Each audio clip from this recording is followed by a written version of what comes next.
another Unbasketing. Now, this one is a little bit different than previous episodes because this isn't really an exotic fruit, and it's not a complicated fruit. It's not expensive or weird.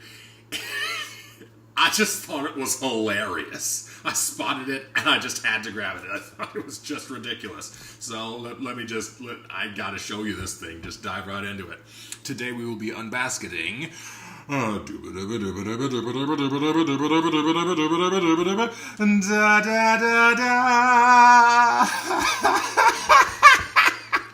at this thing.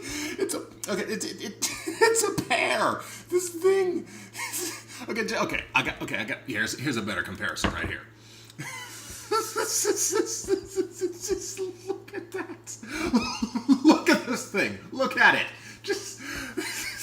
It's like I said. It's not an uncommon fruit, but it's just this. This bulbous, giant, cartoon bomb-looking pear. I just couldn't walk away from this thing because I just spotted it. It was out. It was like at the front of the store in their main display, and I had to take a picture of it. I couldn't stop laughing internally, but I was a little afraid that I wasn't gonna get it because I forgot to grab it that time because I had other stuff. Fix this stupid light. Whatever. Natural lighting, deal with it. But anyway, yeah, I didn't get it that first time I saw it because I had other stuff to get and I just forgot about it. And then I remembered later and I said, "Oh no! I hope it's still there. I hope nobody else grabbed it." And it was still there, and I got it. It's just, I just can't get over this. Just look at this thing. But to me, this is even funnier than those tiny avocados that I got before, and for the exact opposite reason. But yeah, that's this is this. But anyway, let me get into actually cutting into it, because there are a couple things I should say. First of all, you might have noticed on that sign I just showed you, it said local. Oh, yeah, that's another thing. It said local. So apparently, this didn't come from a farm. It just came off of somebody's tree. They just came to the store and said, "Hey, you want to sell these?" And they said, "Okay, yeah, sure." But yeah, so this is an Asian pear. And, of course, there are obviously different varieties of Asian pear, like there are different varieties of European pear. So you've got, some are more red, some are more green, this one's a little more brown. But the general basic difference between an Asian and European pear is that Asian pears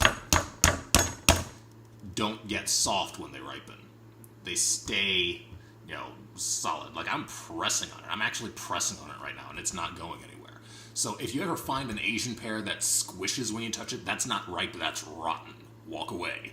And this one, I've had it for a little while now, and it's gotten a brown spot, and even the brown spot isn't really that much softer than the rest of it. So yeah, this is a lot more durable than what you typically think of as a pear. So it's kind of difficult to tell exactly when it's ready to eat.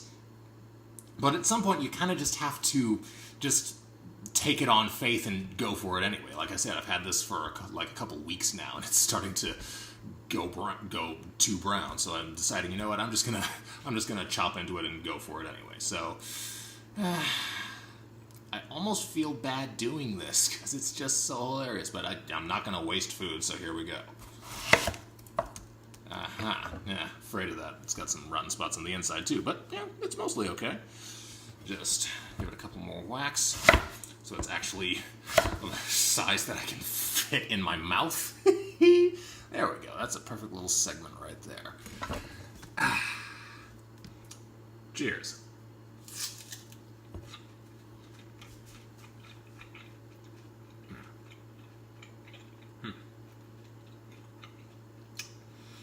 Okay. The thing to note, yeah, obviously the texture is different. It's, got more It's more solid, has more crunch to it. It's sort of, it's sort of, as far as texture goes, it's sort of halfway between a pear and an apple, but what you usually think of as a pear, like, I think it's a Bartlett pear. I think that's what it's called. The green one that's, light bulb shaped. That's what people in the West usually think of when they hear the word pear. It's sort of halfway between that and an apple in terms of the mouthfeel. That's the fancier word. Mouthfeel is such an odd word. It's actually a technical term, but it just sounds, I don't know, it sounds thrown together. It sounds made up, but that's an actual official, like, food industry term. Mouthfeel. But whatever. And another thing, it's, maybe this is a slightly skewed example, but it is a little bit less sweet, but not very much less sweet, but it is a little, not as intensely sugary as some other pear varieties. And, that's kind of typical of a lot of Asian cuisine. Like, if you get, in a lot of Asian countries, desserts tend to be, a lot smaller than we make them, and just a little bit sweet, not the, sugar knockout punch that we tend to go for. But yeah, it's it's good stuff. Like I said, there's nothing else odd about it. It's just the size of the thing that I just couldn't walk away from. But that's about it. That's all I've got. So thanks for watching as always. Okay, so thanks for watching. Go into the comments, make suggestions, leave your questions. And if you, I'm still trying to work on getting this outro out smoothly. Go try some of my recipes.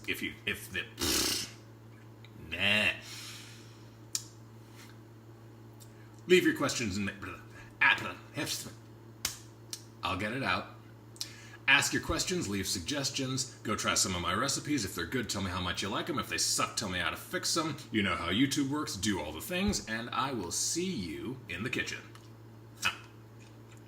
Nailed it.